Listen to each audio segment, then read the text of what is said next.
Okay, so it's Nate again. So I want to talk to you about how you could use Edgenuity in your live class. Obviously, you look at this and at first it's apparent that it could be used for an online or credit retrieval.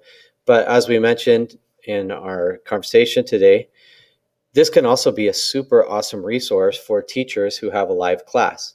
And as you find students need special attention to certain topics or you just want more resources, this is here and it's all prepared to help you out. So I wanted to take a look. I'm back here on, remember I went to courses and course structure. Um, and and so right there, course structure. So that's where I'm at.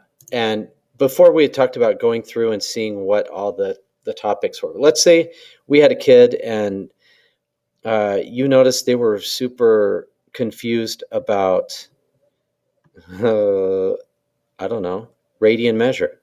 Maybe that's tough for them. And so you look at this and you're like, yeah, they just cannot convert between degree and radian measure. This is something that could be helpful. So it's helpful to you also.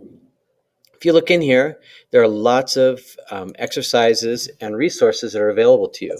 So here's an introduction. Sometimes maybe you can, that's a funny face. Sometimes maybe you can describe things better, and sometimes somebody else can describe something better. Doesn't mean you're not a human, but I mean, just sometimes it's great just to hear things in different ways. So you get some options here. Here's a little video that could be shown. And I want to point out, let me go back to this, guys. There's there's all these little tabs and little explanations. This is just an introduction. So I'm going to close this down.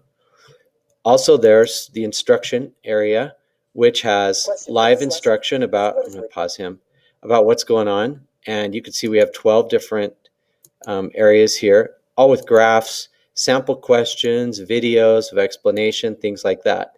So think about how you're trying to help kids and maybe they've been gone sick or maybe, who knows, maybe they just need some extra practice. You've got lots of possibilities here to help you do your job of helping them.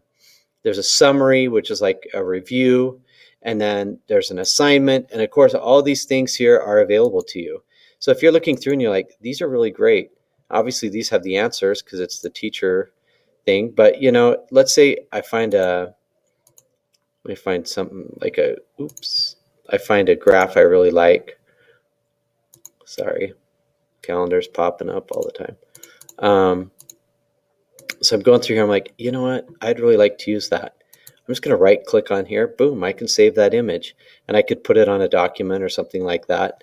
These are great questions you could use in your own class or whatever. So that's another way you can use this.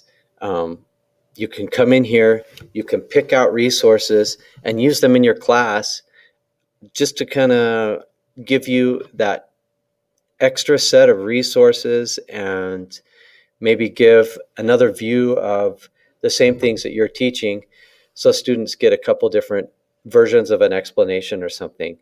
So this is a super valuable tool, and I hope that you'll all, take time to scroll through here and see what might be useful for you. Thanks for your time.